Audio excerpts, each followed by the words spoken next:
Hey everyone. The Giants lost 20-15 to the Cowboys on Thursday Night Football, and their season is in turmoil. Daniel Jones' teammates want him out. They want Drew Lock in. Maybe they want anyone in, but they're sick of Daniel Jones. They're sick of his inability to throw a deep ball. They're sick of his underthrows, and the Giants team wants him out. The fan base wants him out. How long is he going to be the quarterback of the Giants? What do you think, Brad? Well, this is like a classic bulletin board of all those things you just listed. I mean, at least playing in Daniel Jones's mind before the game, right? And what does he do? But he goes out and plays a really good game. I mean, like You really thought that was a good game? for him, from where we were Yeah, for in the him, sure. past, Yeah, just with we were just, I mean, me especially, I've been very down on Daniel Jones, very down on him. He this is what played, he did 2 years ago, where they would throw all these short little yes, passes, and he was efficient on them, and he was relying on Yak, and he has really good receiving core actually to get those yards after catch, but he just can't throw a deep ball. He cannot throw. He's actually somewhat more willing to throw it this year, but he just underthrows everyone. Can't connect on any of these, and that's what. And when because of that, they don't get touchdowns. They get 5 field goals, and that's why they lost this game. But they were able to connect on these deep passes. They get in the end zone and they win. And the yeah, Cowboys are I hear very you. vulnerable right now. They Cowboys do are. not look very good.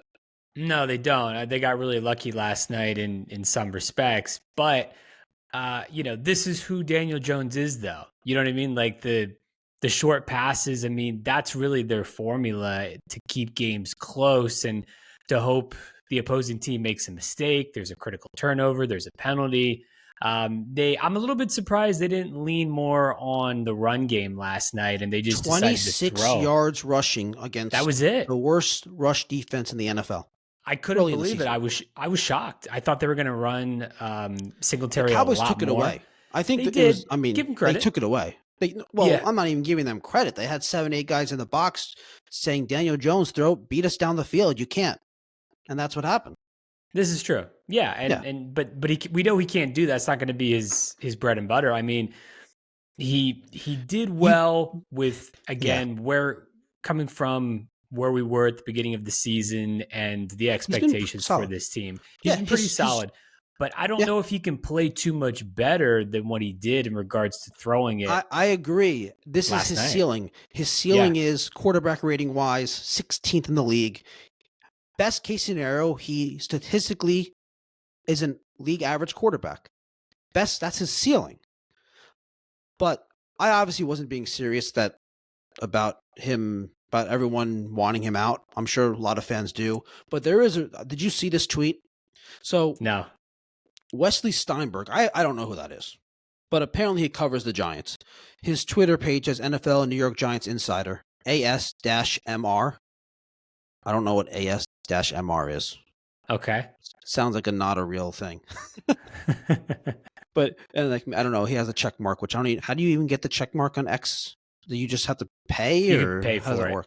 Yeah, it's Okay, just like Instagram.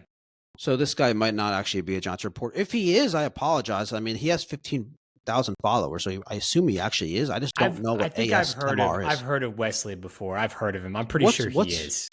okay? He is. All right. So I apologize to Wesley. I'm sure he does great work. So he tweeted 5 hours ago. This is. I'm told multiple #Giants players went to head coach Brian Daboll last night and this morning asking for a change at quarterback.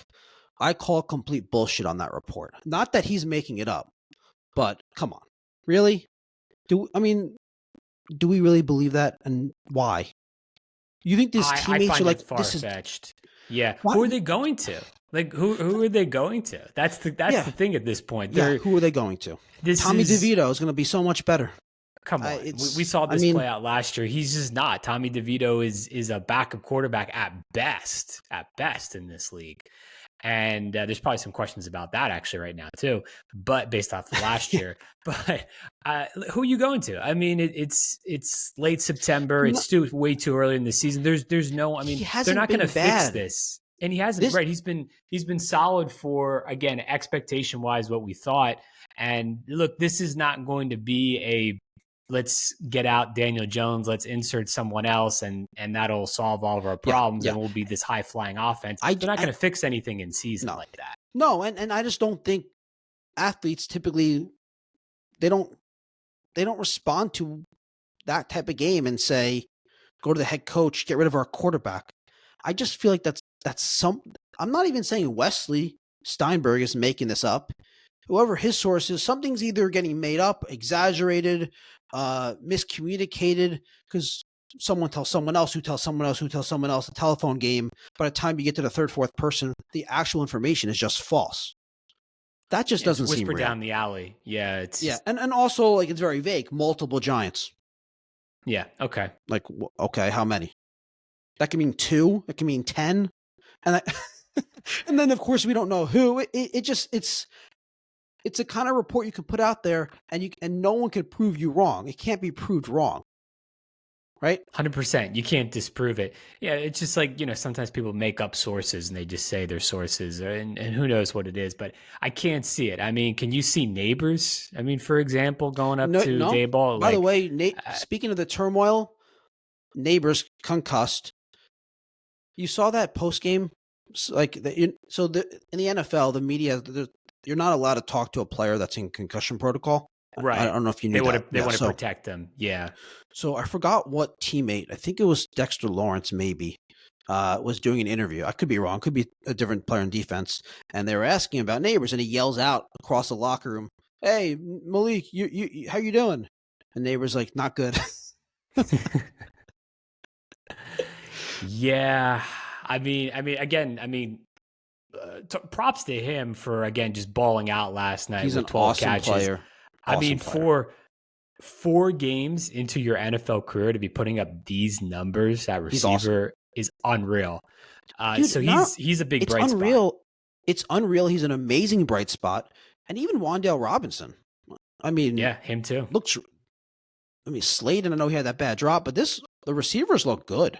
I mean, Hyatt as your fourth Yeah, best receiver. I thought they have a good receiving core. They just don't have a. They have a very limited quarterback. That when you have a quarterback that cannot throw the deep ball, you're just he's going to limit what the offense can do.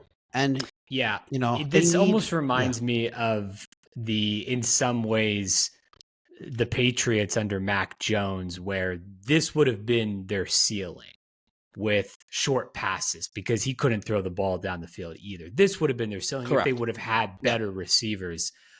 So it would have been similar. There's other teams in the league you can probably compare this to as yeah. well, They but didn't have good receivers though. That they didn't team, have good but receivers, right? But uh, this would have been the ceiling. mhm. Yeah, just uh, right, just settling for field goals when you needed to put touchdowns on the board was really the big difference last night. They do cover, which was impressive in itself. Some people thought this was going to be a blowout. I thought it could have been a blowout last night. That didn't happen. Mhm. There's still so much more that I expect out of Dak and the Cowboys offense, despite him having a good game overall and getting Lamb involved and Lamb having the big touchdown and what they were able to do offensively. You expect a lot more. And again, is that credit to the Giants last night, or is it more so that Dallas is really not as good as we thought they were probably going to be? Both. But yeah, Both. Yeah. I think right. I think the Cowboys might get to where we thought they'd be, or what most of us, including me, thought they'd be, but they're not there now. I mean, that's clear. They're not very good right now, Certainly and not. Yeah. they have I a lot mean, of issues. They have a lot of issues on offense, a lot of issues on defense, yeah. but they're able to beat the Giants. Yeah. I This mean, team, they took care of a this divisional rival, if you want to call it a rivalry still, which it's a is rivalry. debatable. Don't But do that. yeah, It's a rivalry. Come on, don't do that. it's in the division. Okay. I Just gotcha. because a team has dominated the rivalry doesn't mean it's not a rivalry. I'm telling you, as a Jets fan, the Pats were a rival all these Yes. years. I know. I know. Okay. I gotcha. That's fair. But yeah, I think, the go back to the Giants and, like, again, like these different reports that were getting surfaced, whether they're true or not, players are going up to Dable. I think at the end of the day, that, you know, I don't know how you approach this going forward. If you're Dable, I think you're ultimately just tied to Daniel Jones here, regardless. You're For either this going to sink season, or swim. yes. Yeah, Yeah, for and sure. he may only have to the end of this season. I'm Uh, Dable, that is. So I see. You're saying right, that he could be fired. Well, okay, I do all right. think I that mean, it could happen. yeah, he So could. it's going to be really fascinating moving forward because how do they get the most? How do they find ways to win these games? Their formula is really only to, again, keep it close, find ways to make a big play or two more than your opponent, and hope you get a break here or there. So that's going to be their formula to win games. But Yeah, for uh, sure.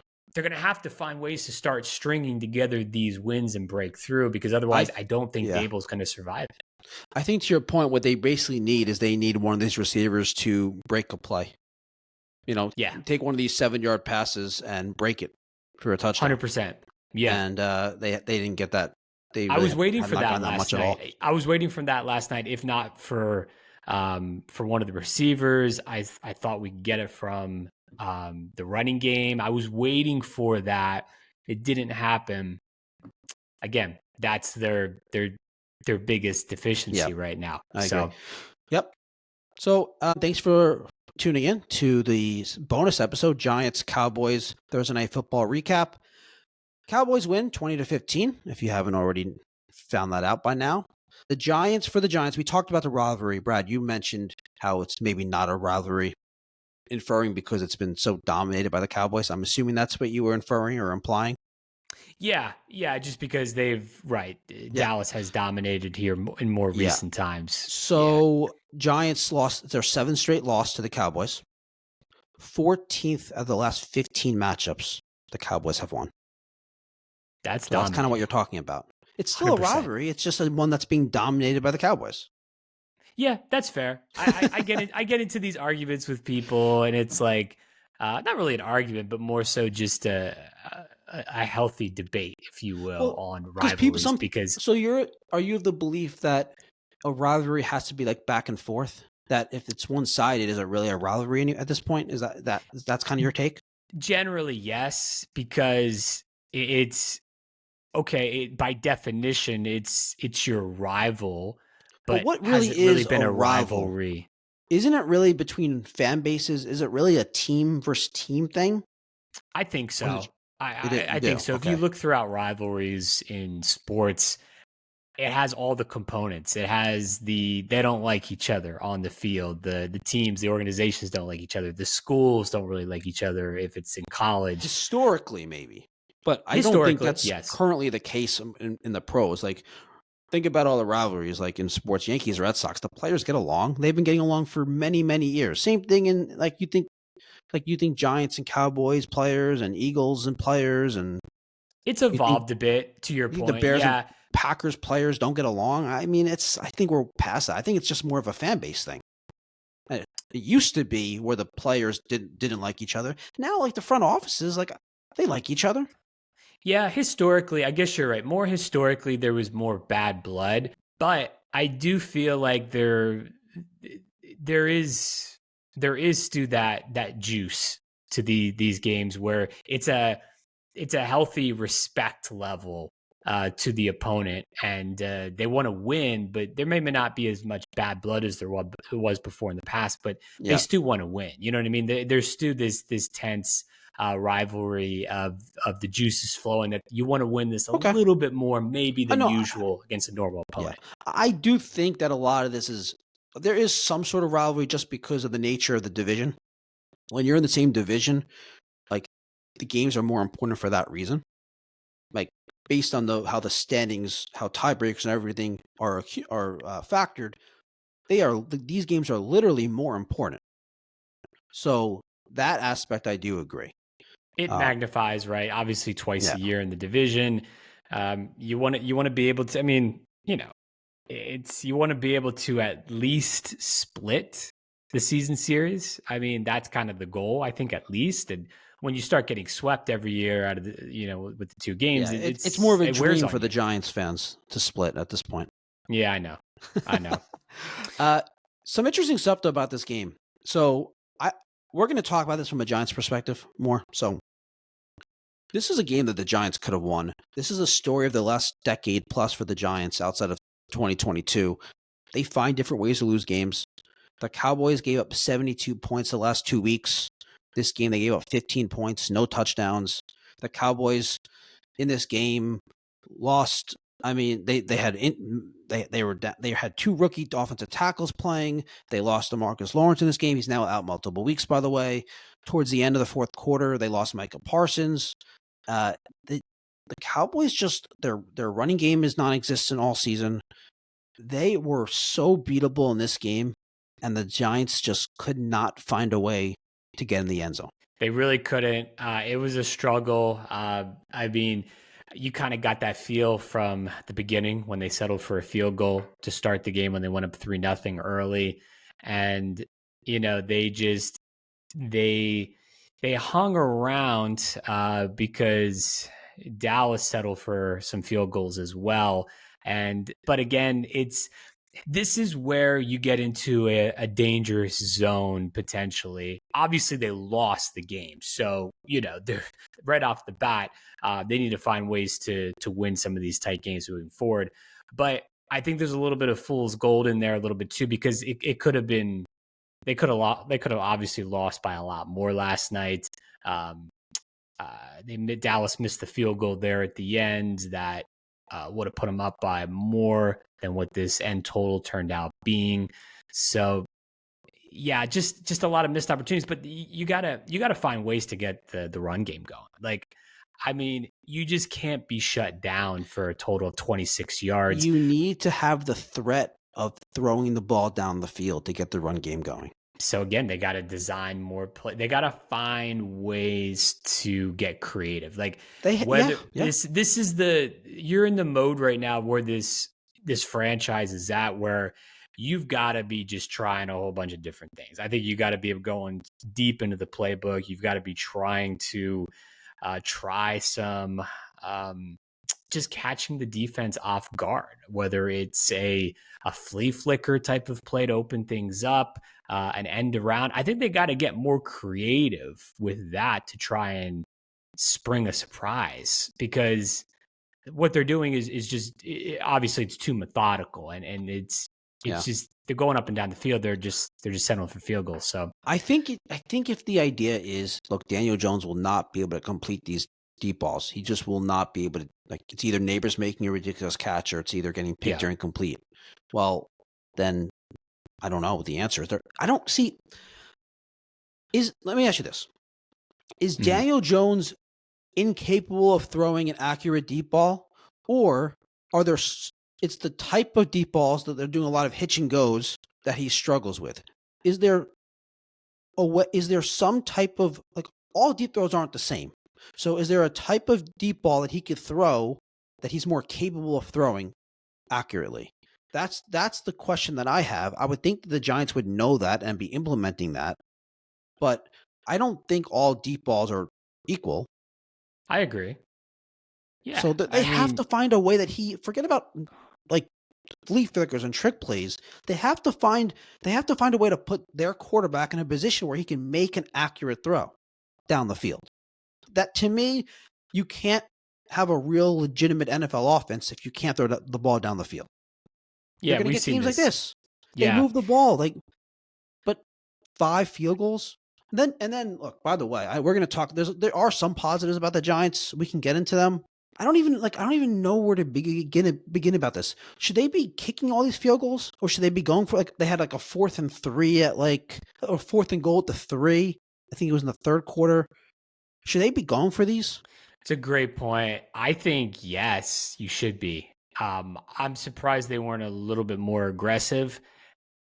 Again, you're at the point right now where you got to be able to try and flip the script. You have to try to put yourself in a better spot to make bigger plays here, catch the defense off guard. I would have gone for it personally. Yeah, I agree. More times last night. Well, I wasn't necessarily. I'm posing the question. I really don't know. I think the whole fourth down, going for it, 2-point conversion, going for it, all those things, most of the reaction people think is about the decision, but it's typically about the result. Because if a team Oh goes for a yeah. fourth down, like for instance, last episode, Sistad was complaining about the Eagles going for it. And he thinks he's so sure he's complaining about the decision making. He keeps saying it's the decision making that he can't take or he disagrees with. But if they went for it, he wouldn't be saying it was a bad idea. You mean if Like they went for it and they got it? if they got it, I mean. Like that's the thing about these fourth downs. If you go for it and you don't get it, everyone's upset you went for it. Right. If you go for it and get it, no one's upset. If you don't go for it, you keep kicking field goals and you lose, it's why didn't you go for it? This is so result oriented. I'm really not sure. And I also think that at a certain point, though, I get it. This is where it gets tricky because at a certain point, do you say, okay, we have 3 field goals on the board, let's go for it now? Or is the idea going in, 4th and short, 4th and goal, inside the 5, let's just always go for it and play those numbers? So See what I'm saying? I'm not a big believer in always going for it. And, it just depends on what you've bought into. And a lot of times the analytics say go, but I'm not a big believer in that. What I am a big believer in is being generally conservative, but you have to be willing to roll the dice at different points in the game. And the way you get to that point of convincing yourself to go for it is to have play calls that you love. You have to have plays ready in 4th and short situations that you absolutely love that go through the sticks. Because I'm also not a big fan of just of doing plays on 4th and short that don't go through the sticks to get That's the an first. amazing point. Do that. That's an amazing point. Can we talk about that for a second? Because this is something that I noticed specifically to this game and for the Giants. So on 3rd down, now this isn't 4th down, but this is the idea of throwing to the sticks. Wan'Dale Robinson on 3rd down in this game last night, 8 catches for 50 yards on 9 targets. That sounds wonderful, right? 3rd down, 8 catches, 9 targets, 50 yards, very, very efficient. They converted 2 of those 8 catches, 2 of those 9 plays for first downs. Not a single catch was behind the sticks or further. I mean, was at the sticks or further. Every single catch that he made, all 8 third down catches, he was in a position where he was required to get yards after the catch to get the first down. That's a problem. It's also it summarizes what the Giants' offense is right now. It's Daniel Jones, 5-yard pass, 4-yard pass. Let's hope the receivers break a play. Yeah, that's a problem. Totally a problem. Yeah, it makes you a lot more one-dimensional, obviously. You have to have plays designed, like you said, for Daniel Jones to throw the ball in better positions where receivers have the opportunity to get yards after the catch, right? That goes without saying at this point. Yeah. But on 4th down, again, those 4th and short situations, they should have went for it last night, in my opinion. But it goes back to practice. Like, it goes back to what you've installed. You have to have plays that you love there. Yeah. Oh, yeah, for sure. And if you don't, you shouldn't go for it. And I guess maybe in part that's why they didn't go for it last night. It could be a lot of reasons. It could be just because they just didn't trust the offense to convert. It could be because they just trust their defense so much. But either way, 5 field goals, 0 touchdowns, that doesn't cut it in the NFL. No. What do you think about staying with the offense before we move over to the Giants defense? What do you think about the offensive line last night? Well, I think that they were able to play it's complicated because I thought that they more so would take care of the line of scrimmage last night and be able to open up holes for Singletary. And it didn't really happen. The Cowboys were able to get some good penetration. So it's kind of a mixed bag for me right now on the offensive line. Because they protected the quarterback well. They did that well, but I'm surprised I was really surprised about the run game and how they weren't able to do better. 26 rushing yards. It really shocked me. Been allowing 200. I know. It's crazy. That's what I'm saying. It really shocked me. So I thought they'd get more of like I said, they'd be able to open up more lanes for Singletary. It just didn't happen. So from that standpoint, I was disappointed. On the other side, like you said, they did protect They Jones did. fairly One well. sack for the So Cowboys. I don't think Micah Parsons had a single quarterback hit. Andrew yeah, and Thomas that did a doesn't great job on happen. him. Yeah, that Andrew doesn't Thomas happen did a very great job on often. him. Yeah. Yeah. Yeah, give them credit for that. They were able to do some things well, and there's a lot of positives to take out of that from the pass blocking perspective. So yeah, I mean, again, I would, if you're looking at the whole body of work here, this is obviously an improvement from where they were last year, which is, I guess this is where this has to start. I agree. They were getting blown out. Yeah, and the O line was a mess. But the So season, I do want to talk about the season being on the brink. At least it feels like it is. Probably, I'm assuming Giants fans definitely feel like it is. And I want to talk about their next game at Seattle. But I do want to ask you first about. I want to get into the Giants defense. yeah, So we talked a lot about the offense, and it's the big story. Daniel Jones not being able to throw the ball down the field. Giants not be able to get the ball in the end zone. This report that his teammates want him out at quarterback.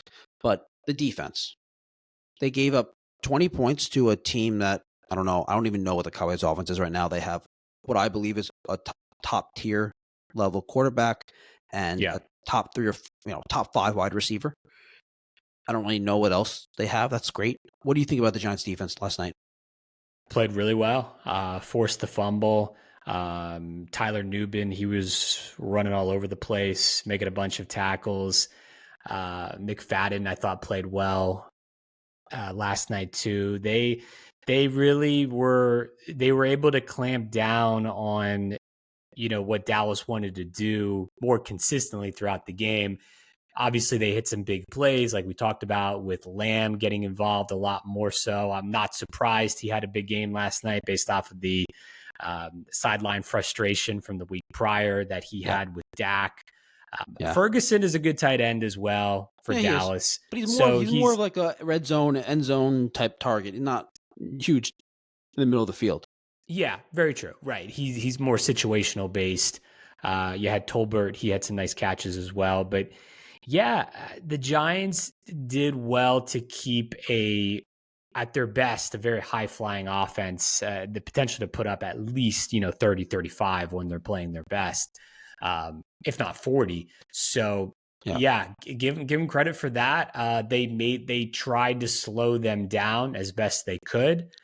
At the end of the day, though, just there's a talent. Obviously there's a talent differential here. I think. Well, the Giants did have a good time possession in the game. I think to your point, and I mean Dak was very efficient, 22 for 27, but just they didn't throw the ball down the field either that much. No, they had CD didn't break that. CD broke that. Was a 55-yard touchdown. Yeah, most of that was yards after the catch. I don't know what that safety was doing on that play. Yeah, there was some miscommunication there. But yeah, again, like you said, give Dak credit. He made the plays when he needed to last night, and Dallas did really just enough. And obviously that's the difference in a nutshell right now between these two teams. They're not, the Giants aren't able to do that. The Giants find a way to lose games. That's been going on for years now. Yeah, right, exactly. Sure. But the defense though is a bright spot, and they're going to keep them in games here, which is a big positive. They're just going to have to find ways to make a few more plays than their opponent. But yeah, I liked what they did defensively. Again, this game definitely could have gotten more out of hand, especially after the Lamb touchdown and they went up there. I thought they were going to be able to really break this game open a bit. It didn't happen. So again, that's because of the Giants defense, in my opinion. Yeah, I think the pass rush was pretty good. I thought Kayvon had a good game. But one thing I did notice about the Giants defense, a negative, because I think mostly very good. Deonte Banks is not a number one corner. I mean, he had no chance on CD. No. I mean, and it's fine. Corners can't. Most corners are going to lose that one-on-one match. Correct. Anyhow. Correct. Yeah. But I think in general, he's proven he's not a real number one corner, which is fine. I don't think they don't have a number one. He's their number one corner. They don't have a true number one corner, but he got roasted by CD. He did. It's a position they have to address at some point. Among many positions. Yeah. I mean that. Now Yeah, that you mention it, it is a glaring spot that doesn't as much get talked about because so much attention goes on Jones and the offense and some of their deficiencies yeah, there. for But sure. it's a great point, and yeah, they're just going to have to do the best they can to kind of put a band-aid on it. And it's just they're just going to work with obviously what they have here moving forward. So I know you like to bring up. You'd like to ask me about the officiating in games. yeah. Now, before we get into the actual officiating, there's something about this that really bothers me. Al Michaels on the broadcast. So for years, you know how much I love baseball. Gonna compare it, make a Yeah, baseball of analogy course. or compare it to baseball. Okay. For years, baseball broadcasters just could not help themselves during the broadcast, talking about how slow the game is, how boring it is, what can they do to fix the game. Instead of actually hyping the game up and being excited about the game, they're bringing their viewers down and their listeners down by talking about, oh, this game's so slow, another mound visit. Like, when you talk negatively about something, the people that are watching or listening are going to infer negative. They're going to be pessimistic. They're going to feel down. Al Michaels, first of all, no energy at all, ever. A little bit during the Jets Pats game, actually. I guess he got excited by Rodgers, but very little energy, and just complains about the flags. All he does is complain and make like sometimes very funny comments. By the way, I love dry humor, but Yeah, about the it's great. flags. But when you Right. just keep talking about it, the viewer is going to come away. Oh, too many flags. I hate the flags. Instead of why is he not hyping up the game? There's so much great about the NFL. There's so much great talent out there, especially last night. And he's so focused on the penalties, which, yeah, there were a lot of penalties, but you know what? There's also a lot more to talk about other than the penalties. So I think that he made the audience come away from that game upset about the penalties more so than they would have been if he just let people think for themselves. That's my take. That really bothered me. He was over the Yeah. top with it. Look, I'm a big Al fan. I always have been, but I I'm a big Al fan. he's great. I mean, he's been great historically. I Yeah. mean, he's been there. He's been doing this for like 100 years. Yes, I know. He lost. But I liked, I probably most people would. I don't know. I think most people would probably agree that they liked him a lot better on Sunday night with Collinsworth on NBC. Yeah. So Collinsworth was the opposite. Collinsworth goes over the top, hyping people up, which actually works when you have someone like Al Michaels that's like bringing everyone down. It actually was a good combination. Herb, I mean, he's fine. I don't it really. was. Yeah, Collinsworth gets a little, too much though over the top. I haven't noticed. Oh, everyone's the greatest player. Yeah, it's this thing. Yeah, Yeah. I this is why going back to Michael's, like to some degree, you have people calling for, there should be almost like term limits on some of these guys because yeah, he's older. Obviously, that's no surprise. And yeah, it's the energy level needs to be up, Yeah. obviously, a few ticks than what it is. But It's more of yeah. this, they're just kind of celebrating his career in some ways. You see this throughout the broadcast on Amazon with coming He's back had from an amazing commercial, career. showing the Most, highlights throughout yeah, his career, for things sure. like that, which is great. But yeah, this, I don't know what it is. Obviously, Amazon paid him an absolute fortune to come over and switch networks. That's why he's there. That's why he's still doing games, Yeah, and I presumably. don't want to make But this into Al Michaels should be fired. That's not my point. no, yeah, My main thing is, yeah, the energy thing. I think it's bad for the broadcast, but specifically last night, complaining about the flags nonstop. How many? If you had to guess, I didn't. I wish I went back and actually like noted counted. each time. How many times do you think if I gave you an over under? Yeah, 7 times over. by far, right? Yeah, had to be. Oh, I think there were like 15 penalties in the game. They might have even thrown the flag like 18 or 19 times because they sometimes pick them up. Yeah, right. He It was a probably lot. complained every single time. Yeah, he did. I know. It was so excessive. I don't know why he gets fixated on on penalties like that. And it's like, right, just let it go, just let it play out, focus on some other things. It's Last well, actually, week yeah, in the Jets Pats game, there really wasn't. It was a very it was a very crisp non-flag, game for a right, Thursday very night football game, clean. especially Yeah, because usually these Thursday this night week, games. By the way, I was watching this game and I remember one of my friends is texting me about how there's just too many flags, and I'm pretty sure that he thought this because of the broadcast because Al Michaels kept saying it. of course. I mean, he's a Yeah, type of person. He's a critical thinker, thinks for himself, but still, like if you're watching the broadcast and they keep telling you, the more you're told something, the more likely you are to believe it or at least think about it, and then be like, you know hundred what? Yeah, there percent. are a lot of flags. I forgot. I lost my train of thought. Yeah. Again, over though, like you said, it was definitely the over on that 7 number there.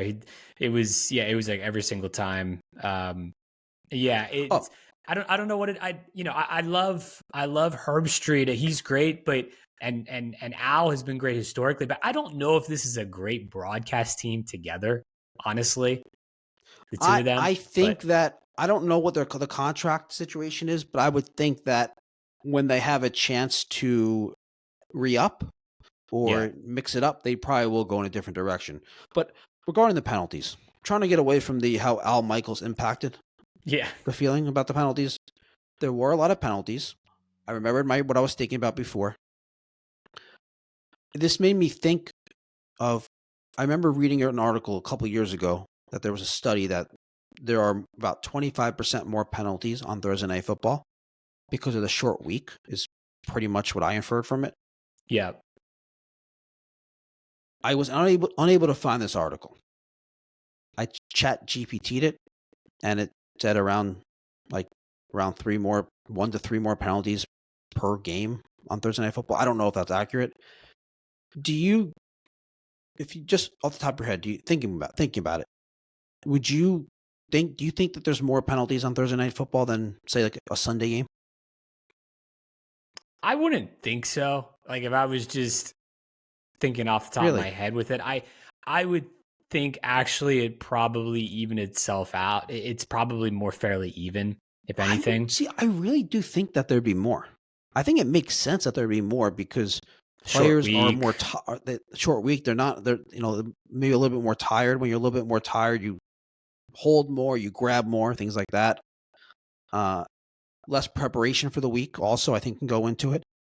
So You could I be would think right. that there's more. You could be. It totally could be the case. I just think that a lot of times when we're talking about these stats and we're comparing to whether it's Thursday games compared to Sunday or vice versa, it probably almost is even. But that's just me. Okay. Uh, Regarding the flags last night, the penalties that were called. Was there anything like that really stood out to you? I think there was for me before you answer that, there was the one like the Giants' first drive where their tight end Daniel Bellinger was called for a face mask when he was really the victim of the face mask, which is kind of funny that they messed that up. It's a 30-yard difference. Yeah. Um, but other than that, like I don't think like a lot of the calls were like, oh, how could you call that? I don't know. What did you I, think? Same. I mean, they've done, I think early in this season, the officials have done fairly good job of staying out of the way. There hasn't been a lot of crazy penalties that have really Like altered any become the games yet. story of the week. No, no, we Yeah, haven't we haven't had had that that. yet. So Not yet. it's not yet, right? Give it some time, probably. Oh, But we will. We will. yeah, it'll eventually come. But I think there was obviously a discussions throughout the off season and heading into this year that I think each year they're trying to take more of a step back. And obviously, it's more beneficial for the offense, as we've talked about. However, the offensive numbers are down a bit this year. So that's kind of fascinating in Yeah. itself to see defenses more so being able to adjust to of how they need to play defense now in 2024. I think that's playing into it a bit of why you're seeing not as much unnecessary penalties or too many penalties in Yeah. some cases where it's not warranted. I think defenses are adjusting. You're seeing that now. We've had quite a bit of a sample size now over the past really decade of how this league has really evolved in more present day with how the game is officiated and how they call penalties and how they don't. So, yeah, I haven't had a problem yet so far this season. Last night, I think went according to that script as well. They really did their job of making sure that everything was called appropriately. So I haven't had a problem yet with the I agree. officiating, and we'll see as time goes on. I know a lot of people are still on, the refs are bailing out the Chiefs way too more than they should, and they're getting too many favorable calls. There's a big People, bandwagon of people who are on that one still, but to me, it's no different than it's no different than the Patriots back in the day as well, or you're that's the nature of the league with star quarterbacks and um, star yeah, teams that have won. it's wrong, and it's part of the reason why I firmly believe that we should rely less on the human eye and the human biases in officiating games. But it has definitely been a thing, and it will continue to be a thing as long as humans are officiating games. Yes, which we don't think is going to change anytime soon. No, Which it's the only thing that they can continue to improve upon is just to make every play reviewable ultimately. And I don't know if that's ever going to happen officially, but it may. And that to me, that's the only other thing they can do is just to kind of get to that point. Yep. But okay. So next week, Giants are 1-3. yep. I'm not a Giants fan. You're not a Giants fan. If I was a Giants fan, I would probably feel how I felt coming into the season, that they weren't good. That's how I look at them objectively. You're not a Giants fan. If you were a Giants fan, imagine, like, how would you be feeling? Like, season's over, season's on the brink. Well, first of all, I go back to like coming into the season, what were my expectations, right? And like going back to last year, disaster. I have a healthy Daniel Jones. Whether or not I'm a fan of Daniel Jones, I know he's my quarterback here in 2024. And again, Yep. how do I get the most out of him? We talked about what they need to do to be able to flip the script a little bit on that one and to make some more plays moving forward. Now, when I look at the schedule, they're at Seattle coming up. They obviously get the 10 days now, and they'll be at the Seahawks on October 6th. Hopefully for them, Neighbors is cleared out of concussion protocol. But right, that would I don't be know, key. man. I don't know if he will be. We'll see. It's a while until then. They have some time, but yeah, he will obviously be key to have him healthy if they're going to They have no string chance together. without him. Let's be real. There's not obviously that's. I that's mean, super obviously obvious. they have a chance. I mean, come on, it's an NFL game, but like realistically, yeah. I mean, the schedule's tough. I mean, I don't know if there's really any other way to look at it. There's winnable games coming up, but again, you're going to need to be able to take that step forward, and this will be a crucial 10-day stretch here, I think, for the coaching staff to be able to make these, because either they're going to be able to make the adjustments and not only continue to build off of what they're doing defensively, but get the offense to a place where they can make a few more plays and win some tight games. Or it's just going to go the opposite, and they're just going to continue to the defense will eventually will just give out, and they're just going to start dropping these games. So at Seattle coming up, that's winnable. Do they have to win that game? If they fall to 1-4, is it pretty much over? Season's over. I think it's over. I mean, 1-4. I mean, if you're we still think it's holding already out over, hope, right? I think they're not going to be a playoff team. I didn't have them as a playoff team No. this year. I only thought they were going to win a handful of games this year. It's looking like that, but yeah, I'm still convinced on that.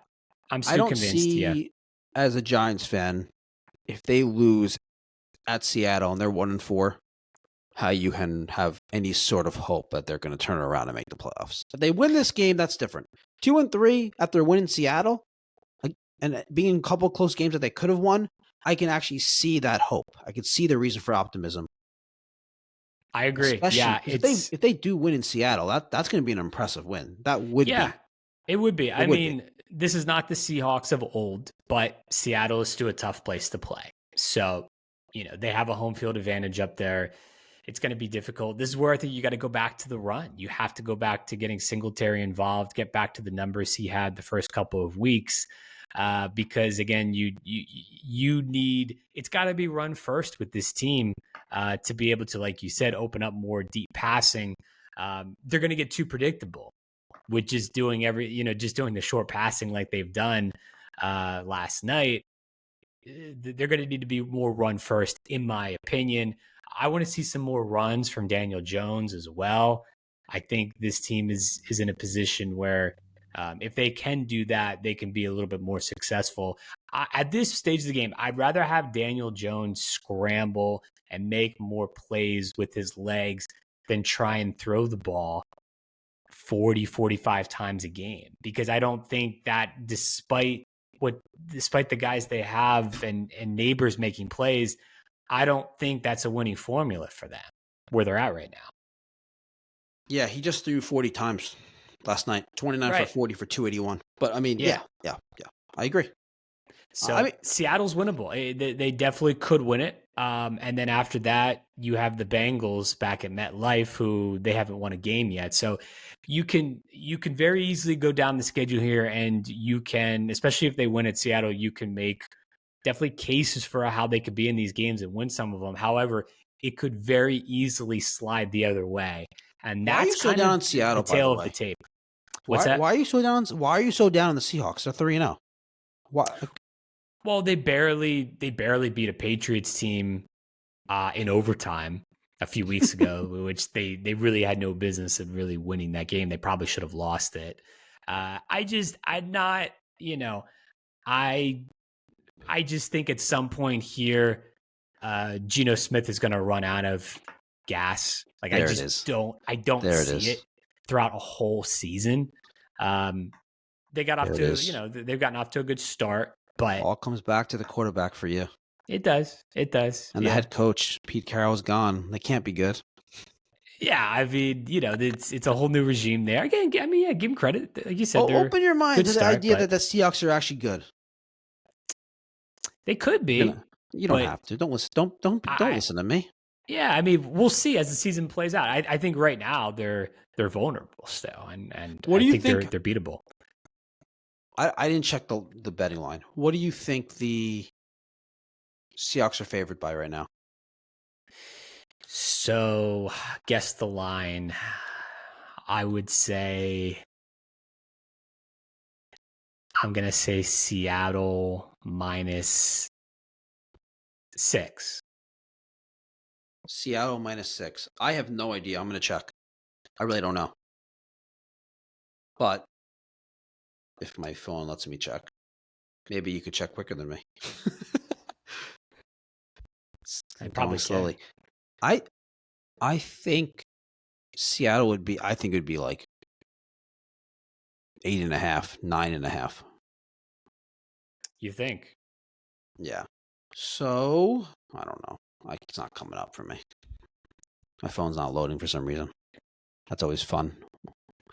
Yeah, tell me about it.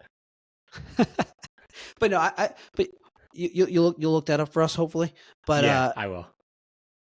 I think that the Giants' season is definitely on the brink right now. I mean, this is why you have to win games like this.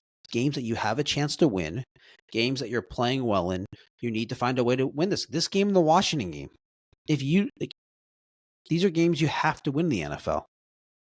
And yeah, so at Seattle, I don't think they have the line out yet, by the way, actually, because of its. Really? I'm not seeing it. All right. We'll keep tabs on it, though. Tabs are being kept.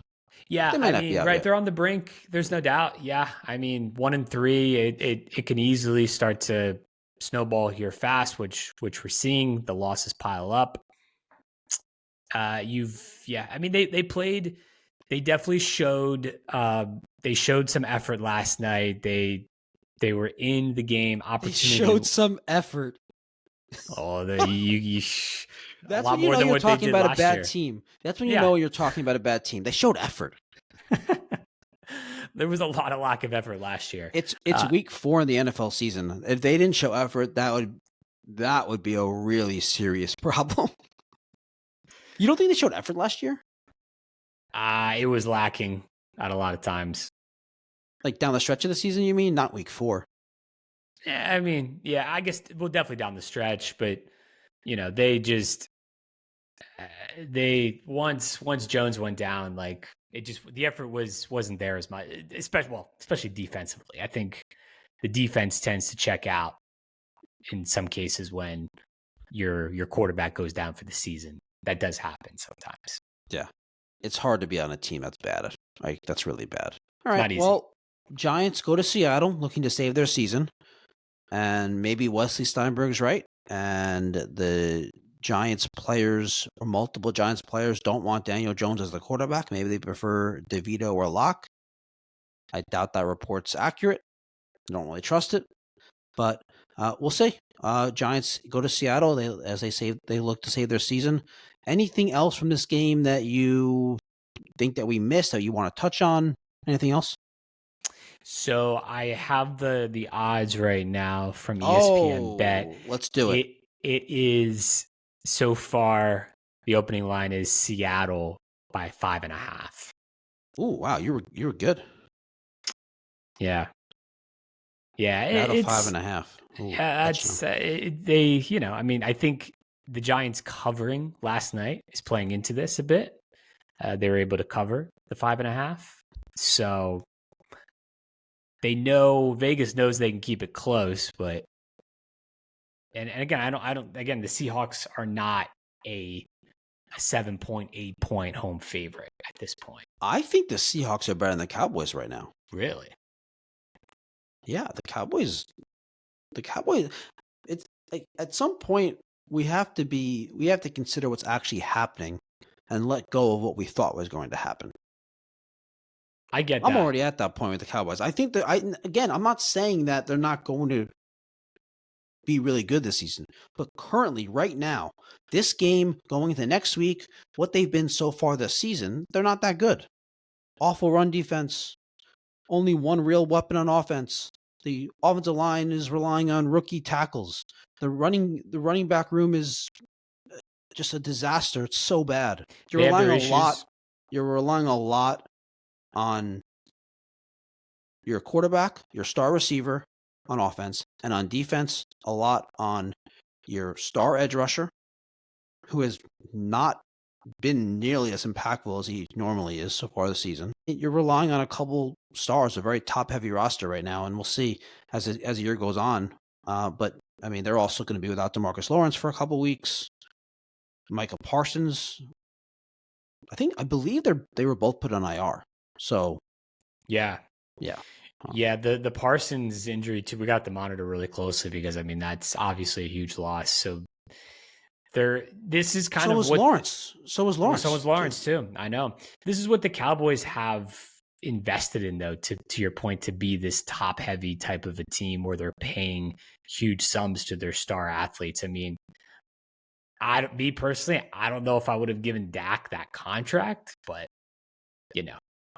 Yeah, but the thing, the contract, like, it's unfortunate. It makes it tough to build a roster around the quarterback when you're paying the quarterback that much. But look around the league, like their quarterback play is really bad. I know, and that's what we talked about earlier briefly about how the offensive numbers are down to start the season. Yeah, I don't think that'll continue. I don't think it'll continue either. But the quarterback play is now for 2 seasons has been bad. There are a couple great quarterbacks, but there are a lot of bad quarterbacks. Definitely a lot of middle of the road guys, and there has been a lot of bad play too. You're right. Well, you're saying you calling them middle of the road. It's just your like positive outlook on life. Like instead of saying bad, they're middle of the road. Yeah, well, I look at it as there's only what. At the absolute most, there's only 10 quarterbacks in this league that are playing at a high above average level consistently. Well, I mean, that doesn't make sense, the above average level, because let me rephrase that. Half of them are playing at an above average level. At a You know, the typical league average, like a standard year league average level, I think would yeah, be the way to put it. I guess you look at like if you want to look at quarter. I mean, there really is only one quarterback playing at an exceptionally high level Josh week Allen. in, week out. I guess at the moment, yeah. See, this is so weird because I can't really recall a period where we've had this few quarterbacks playing at an exceptionally high level week in, week out. It's very much, it's not as consistent as it was in the past. Yeah, because for so long we had Brady, Rodgers, Breeze, Breeze, Phillip Rivers. Like these yeah, guys were year to year consistent. You knew you could rely on them. Where right. now it's like Josh Allen's been a little bit up and down just because of his turnovers the last couple of years. He's off to a Yeah, great start. Mahomes has been amazing, but the last couple of years, Mahomes' regular season has taken a little bit of a step back. He hasn't been yeah, as great. I mean, I yeah, watch you're the right. Chiefs games. He makes some mistakes now. I mean, Mahomes is incredible. I'm not, a quarterback can have a couple of bad games, can make a couple of mistakes. We know that Mahomes is amazing. We know Right. that. But It's considering more how amazing about he is, it's more about the rest of the other guys. Right? right. Yeah, it's like Mahomes from a pure talent standpoint is amazing, off the charts, right? Yes. But with Yes. the game in, game out, and the ability to adapt to whoever you're playing week in, week out, that part is struggling a little bit right now from his personal Yeah. play and his mark on the game. Yeah. Yeah, I agree. All Yeah. right. Well, we're going to wrap there. Thanks for watching or listening to our bonus episode, Giants Cowboys Thursday Night Football recap. We'll see you next time. Billy Bragg insists that's all. Andrew Rappin and Wild Bulls. Together they talk sports and dreams. Right behind the scenes, it seems. Philly versus NY, hear the call. Who's the greatest? Who will fall with this rivalry? Loud and clear, join the chat. It's time to cheer. Sports and culture all in one. Catch the fire, feel the fun. Andrew, Sis, that Brad unite.